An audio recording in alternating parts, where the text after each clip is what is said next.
Enhorabuena para todas y todos. Hoy les traigo un tema que yo sé que muchos prefieren callarlo e incluso obviarlo. Pero ojo, si hablamos de este tema y conocemos un poquito de él, pues se pueden salvar vidas. Vamos a hablar del cáncer de próstata. Bueno, el diagnóstico asusta, es cierto, pero también conocer el diagnóstico a tiempo te da oportunidad para cuidarse, para hablar de lo que duele, de lo que se oculta y de lo que sí se puede prevenir.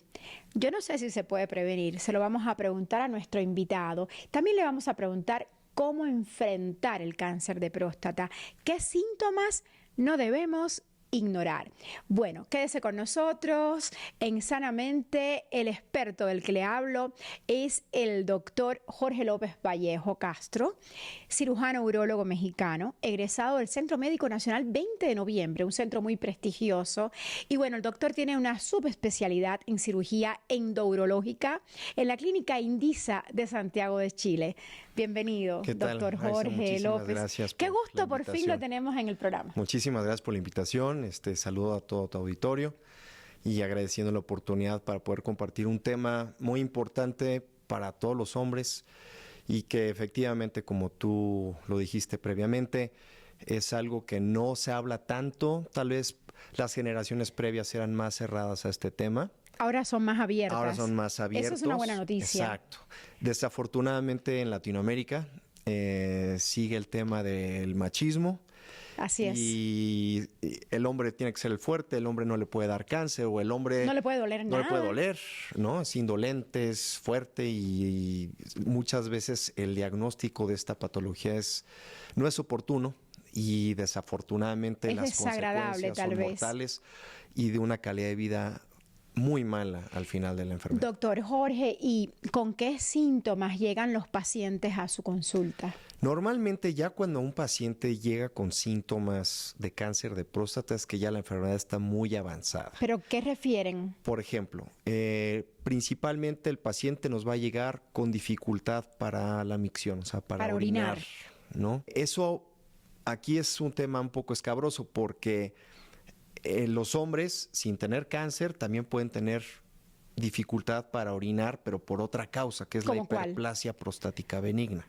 Muy bien. Entonces son dos enfermedades que pueden coexistir. O sea, la benigna y la no benigna. Benigna y la no benigna, ¿no? Entonces normalmente yo lo que veo son pacientes con hiperplasia prostática benigna, que es el crecimiento de la próstata, y eso nos dificulta orinar a los hombres. Un 70% de los hombres va a tener esta patología. ¿Cómo a qué edad?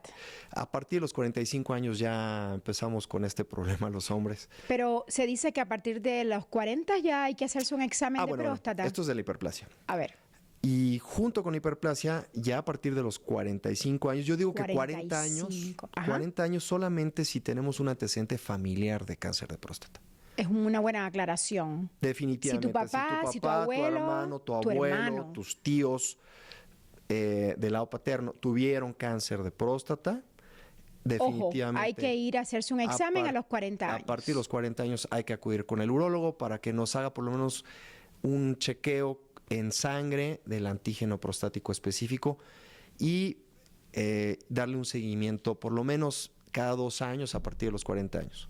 Ahora, para la hiperplasia, que es cuando no podemos orinar bien, ahí los síntomas normalmente empiezan a partir de los 45 años. Entonces, normalmente el paciente nos llega ya con dificultad para orinar y con un antígeno que ya se hizo en algún lado, que alguien le dijo, tío o papá, vete a hacer un antígeno, no te lo has hecho nunca. Y ahí es donde nosotros nos damos cuenta que hay una elevación anormal del antígeno. Normalmente no llegan con síntomas. Eso es lo más triste. Si nos llegaran con síntomas, yo salvaría mucho más vidas, o salvaríamos los urólogos. Porque todo a tiempo. Porque todo lo que duele, ahí van. Pero como no duele, es indolente normalmente, a menos que estén en etapas muy avanzadas, Se Bueno, tarda, o sea... pero se trata de que si somos hombres y tenemos problemas para orinar, dificultad, digamos, hay que ir a averiguar si hay una Exactamente. hiperplasia o si hay un cáncer. Exactamente. Es descartar o sea, que no vaya a haber una malignidad. Y si hay una hiperplasia, pues tratarla también a tiempo, porque eso también, digo, es tema de otra charla, pero esto nos puede dar consecuencias de insuficiencia renal o de daño vesical, etcétera, o sea, de la vejiga, vaya. O sea, nos altera el funcionamiento del tracto urinario, la hiperplasia. ¿Qué es la próstata? La ¿Y de próstata- qué tamaño es? Ok, es una muy buena pregunta. La próstata es una glándula cuya función está ligada a la reproducción. Es decir, la próstata ayuda a la producción del líquido seminal. O sea, no es solamente parte del líquido seminal que se produce, es 5% de la próstata. El resto es de las vesículas seminales. Pero nos ayuda a también darle zinc a lo que sería el líquido seminal.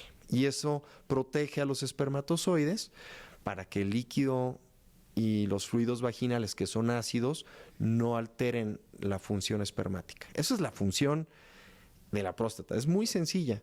Sin embargo, ya cuando uno no está en etapa reproductiva, nos da muchísimos problemas. Es como la mama en la mujer o sea, sirve para alimentar al niño y después en edades avanzadas da cáncer o es un problema de salud para las mujeres. La próstata es lo mismo. Durante la etapa reproductiva es para lo que sirve y en etapas avanzadas crece o se maligniza. Aproximadamente en jóvenes de 20 a 25 gramos, en jóvenes, 18 años. Conforme va avanzando la edad, hay pacientes que crecen. Se va engrosando. Se va creciendo. ¿Y esto no es un síntoma de cáncer? No. No. El crecimiento de la próstata es normal conforme va avanzando la edad. Hay pacientes que tengo de 80 años que tienen próstatas de 25 gramos. Como de un joven. Ajá. Hay pacientes de 45, 50 años que tienen una próstata de 60 gramos. O sea, mucho es hereditario y mucho es... lo tienes que individualizar con cada paciente. No hay un volumen normal. Solamente te puedo decir que en jóvenes más o menos es entre 20 y 25 gramos. Doctor Jorge López Vallejo, y hay muchos mitos alrededor de la próstata, del cáncer de próstata, y uno de ellos es que se decía, bueno, antes, no sé ahora, que si hay el hombre suele usar la bicicleta o el caballo como medio de transporte diario, que esto va a conducir a que se desarrolle un cáncer de próstata. ¿Es verdadero o falso? Que dé cáncer es falso. Lo que sí nos puede dar el andar en bicicleta muy seguido, o sea, por ejemplo, Colombia, Venezuela, muchas partes de Latinoamérica hay excelentes ciclistas y es un deporte muy popular, incluso aquí en México. El asiento de la bicicleta, al estar presionando la región perineal, que es la parte de abajo que tenemos todos entre las piernas, sí puede inflamar la próstata. Nos puede dar prostatitis, por ejemplo. O sea, una inflamación prostática por uso prolongado de la bicicleta. Pero que nos vaya a generar esto cáncer es falso. ¿Qué tan frecuente es el cáncer de próstata en el mundo? En el mundo tenemos una incidencia de 1.4 millones de pacientes a los cuales se les detecta cáncer de próstata. Al año. Al año. Y de fallecimientos de cáncer de próstata a nivel mundial son 375,000 pacientes al año. Es una cifra considerada alta. Sí, son bastantes personas al año. En México, lo cual desafortunadamente no me sirve para el resto de Latinoamérica, pero por lo menos en México detectamos aproximadamente al año 25,000 pacientes con cáncer de próstata. Y tenemos un fallecimiento de 7,500 pacientes al año por cáncer de próstata. Eso en México constituye, después del cáncer de pulmón, la segunda causa de muerte por cáncer en pacientes masculinos. Es bastante alta la incidencia, doctor López Vallejo. Sí, o sea, ojo, habrá gente que diga, bueno, son 130 millones. Mira, en mortalidad, con que se muera uno ya es mucho, ¿me explico? O sea, no podemos manejar, bueno, es que son nada más 7,500, es bastante. O sea, ¿los factores genéticos inciden en esto? Sí, hay varios tipos de genes, los cuales están relacionados con el cáncer de próstata. No los voy a mencionar porque son muchísimos y son siglas que no tienen ningún sentido para el público en general, pero sí, hay ciertos estudios los cuales relacionan algunos genes con mayor incidencia de cáncer de próstata. ¿Podemos hacer algo de esto? No. ¿De qué nos sirve saber ahorita, hoy en día, de cuál es la importancia de la genética en el cáncer de próstata? Hay ciertos estudios, y obviamente en países altamente desarrollados, los cuales sí pueden detectar un gen en una familia y advertirle a la familia y a sus miembros que tienen mayor predisposición de cáncer de próstata. Es para lo único que nos sirve. Para lo único. Hoy en día no existe terapia génica y eso es bien importante. A ver. No hay terapia génica para el cáncer de próstata. ¿Qué significa? O sea, terapia dirigida a los genes para curar el cáncer, ¿me explico? O para prevenirlo. Y hay personas, o sea, hay hombres que conviven con el cáncer pero no saben que lo tienen. Exactamente. ¿Y por qué? Porque es asintomático, porque pueden orinar bien. Hoy en día, y te voy a plantear algo que no mucha gente maneja, sabemos que, por ejemplo, en un paciente de 80 años, si todos los pacientes que tienen 80 años, si nosotros pudiéramos revisar la próstata para detección de cáncer, un 59% de ellos tendrían cáncer. ¿Qué Ojo, tal? ojo. Por la edad. Por la edad.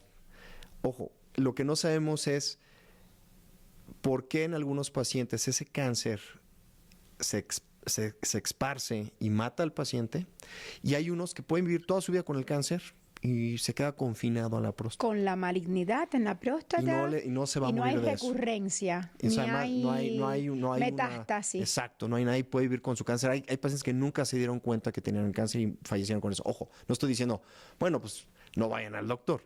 Simplemente, desafortunadamente, la edad y la genética hacen que los hombres de mayor edad tengan cáncer de próstata. Y lo que sí hay que hacer es detectarlo a tiempo. También hay artículos que dicen que hay una sobredetección de cáncer de próstata, pero si tú me preguntas a mí, yo creo que todos queremos saber si tenemos cáncer o no, porque pues digo, no puedes ir por la vida sin saber si tienes una malignidad, ¿no? Claro, ¿y hay causas o pasa como en otros tipos de cáncer que no sabes la causa más allá de que hay una predisposición genética? Aparte de la predisposición genética, aún no tenemos una causa en específico, pero sí es una enfermedad multifactorial. O sea, por ejemplo, se le ha asociado, por ejemplo, con la ingesta de carnes rojas. Ojo, no tampoco estoy diciendo vuélvete vegetariano, no. Estoy hablando de un exceso de carne roja y es en algunos artículos. Hay algunos artículos que no son concluyentes. El pescado también en exceso puede tener una incidencia o aumentar el riesgo de cáncer de próstata. La ingesta de líquidos, especialmente lácteos, o sea, leche, yogurt, cierto tipo de lácteos, puede aumentar la incidencia. ¿Qué nos protege? Verduras. Hay una sustancia que se llama licopenos que están en el tomate, pero en el tomate procesado, no el tomate crudo. Ah, no, el Se llaman licopenos. Entonces, la salsa de tomate que se usa en el espagueti y así en cierto tipo de comidas o adobos. Una vez que la cocinas, el ajá, tomate. Pueden brindar cierta protección contra el cáncer de próstata. Por ejemplo, la vitamina D. La vitamina D que nos da cuando nos da el sol, ¿no? Entonces, que es muy buena para fijar el calcio en los huesos. La vitamina D en exceso puede predisponer al cáncer de próstata. Pero también se han dado cuenta que una deficiencia, un déficit de vitamina D también puede predisponer al cáncer de próstata. Entonces, hay que buscar siempre el equilibrio. Hay que buscar, fumar. Hasta en la vitamina D. Fumar. Pero fumar, a ver. Desata cualquier cáncer, además. Exacto. No solo el cáncer de pulmón. Exacto. O sea, no puedes decir es que fumar, por eso me dio cáncer de próstata. No, te puede dar cáncer de pulmón, cáncer de vejiga, cáncer de estómago, de esófago, de Fumar todo. sí daña la salud, Fumar como es dice malo. la campaña. Y también el alcohol. Ojo, y ahí les va algo muy interesante. Y no en exceso. Ni en exceso, pero tampoco la abstinencia. Los dos extremos. La abstinencia tampoco te salva. Y ojo, y son algunos artículos. No puedo yo. No hay nada conclusivo cuando hablamos de pero de si las lo buscan, causas. exacto. Si lo buscan y son fuentes serias. O sea, estamos hablando de las guías europeas de urología. Pero entonces todo es un déficit, un exceso, todo tiene que llevar un balance. Un equilibrio. Y también el ejercicio te puede proteger, pero tampoco es que, bueno, yo voy al gimnasio diario, entonces eso me va a salvar. Tampoco. Llevar una vida balanceada nos puede proteger. Es lo que más te puedo decir. Palabras sabias, definitivamente. Le propongo hacer una breve pausa, doctor López Vallejo, y al regreso continuamos profundizando en el tema. Atentos, en muy poco tiempo regresamos con más de Sanamente.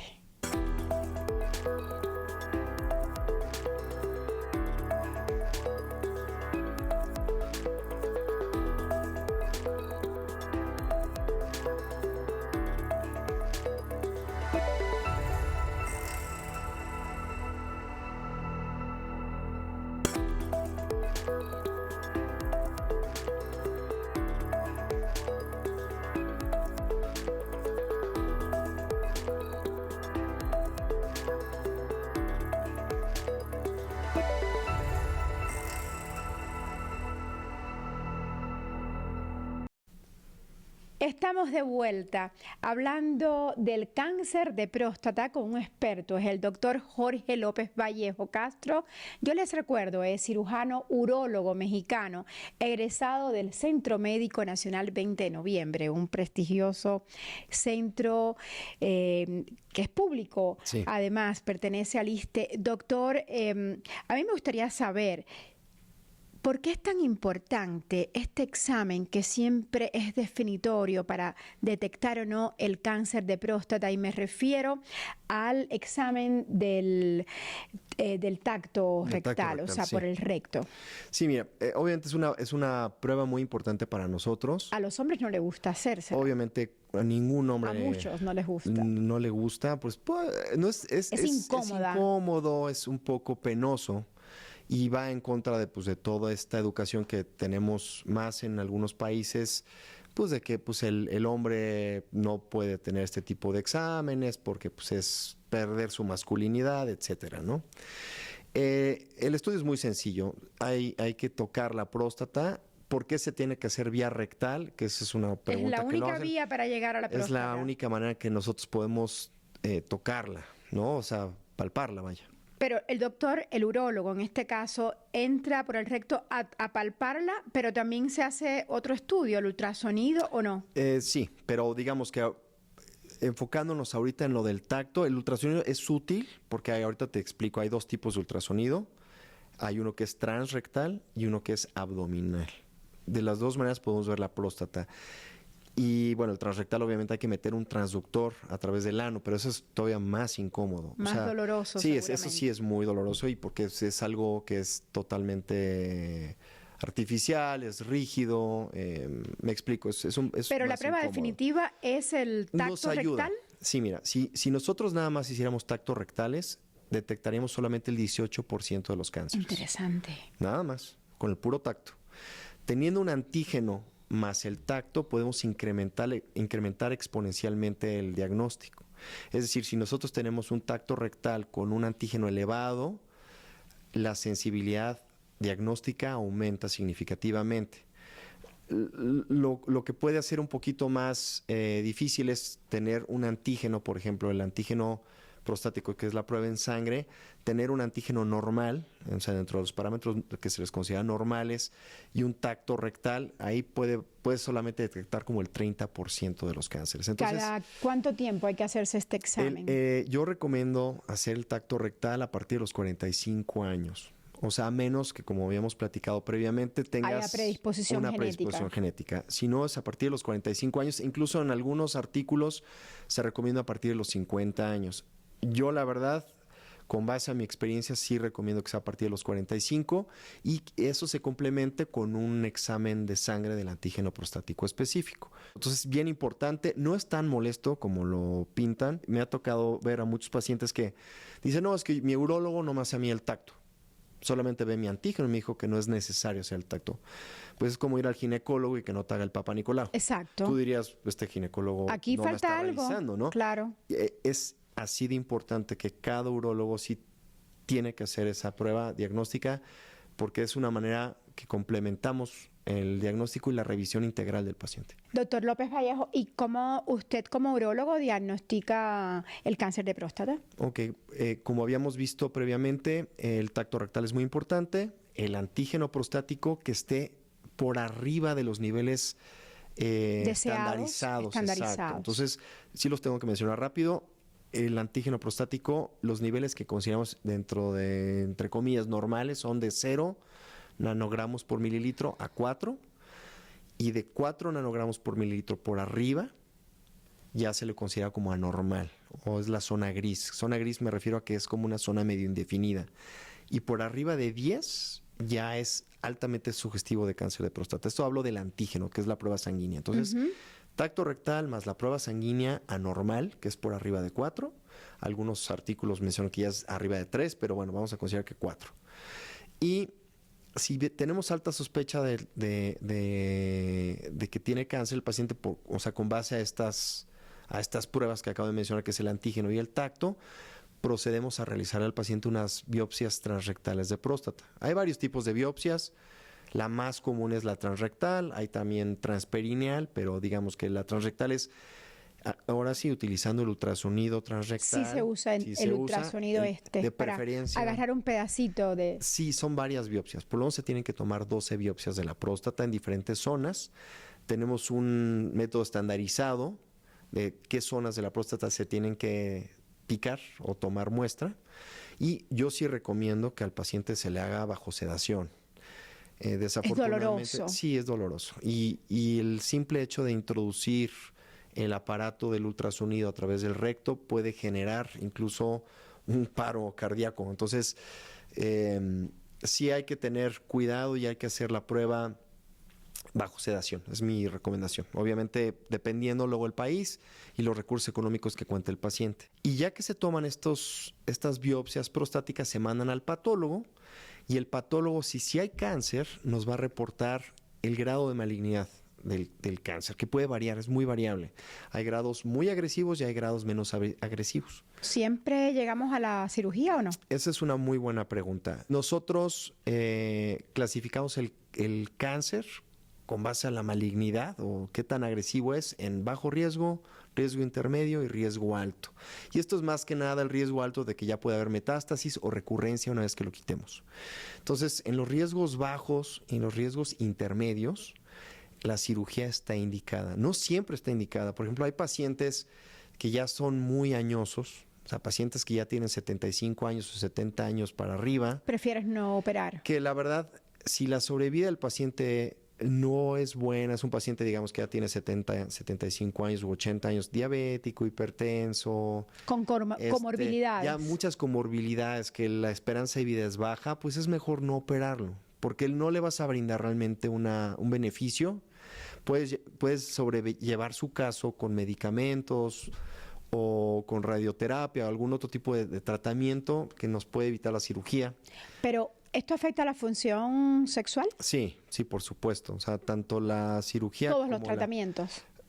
Casi todos los tratamientos de cáncer de próstata afectan la función sexual, desafortunadamente. Porque no nada más la cirugía, también la radioterapia afecta lo que sean los nervios de la erección, y también el tratamiento médico.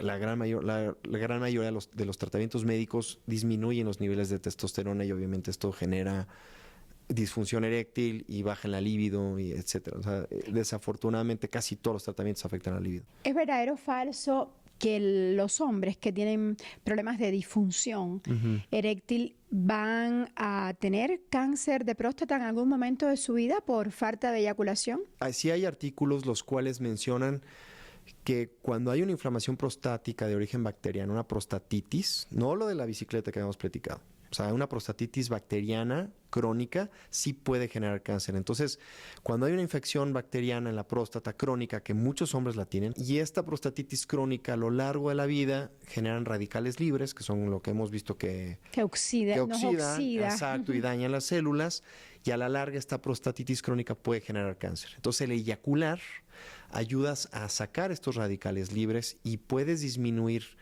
la incidencia de cáncer. ¿A qué edad te puede dar cáncer? A partir de los 40 años para arriba puede ya haber cáncer de próstata. Ojo, ha habido pacientes más jóvenes en algunos artículos, pero es rarísimo. Lo habitual es que a partir de los 45 años ya empezamos con este problema en cuestión de incidencia. Vaya, es muy bajo, entre más joven es más raro, entre más añoso es más frecuente, pero sí, ya a partir de los 45 ya podemos considerar que el paciente ya para ese y otros tipos de cáncer ya puede ser susceptible, ¿no? Muchísimas gracias, doctor López Vallejo Castro, por estar hoy con nosotros. Y bueno, ya queda invitado para un segundo programa, porque hay mucho que hablar sobre todo este tema de la urología y de cómo cuidarnos, de cómo prevenir enfermedades de su área, que es la urología en general. Gracias. Sí. No, muchísimas gracias. Y bueno, ya usted ha escuchado, el cáncer de próstata también se puede enfrentar con amor, con información sobre todo, y por eso estamos aquí, y con valentía. Hoy aprendimos con el doctor López Vallejo que hablar puede salvar vidas, que revisarse a tiempo es un acto de amor propio, ojo. Bueno, Yo me despido, le doy las gracias por acompañarnos en este espacio de vida, salud y conciencia que se llama Sanamente. Y recuerde, cuando hablamos con el corazón, sanamos más profundo. Nos vemos en próximos días en otro episodio de Sanamente.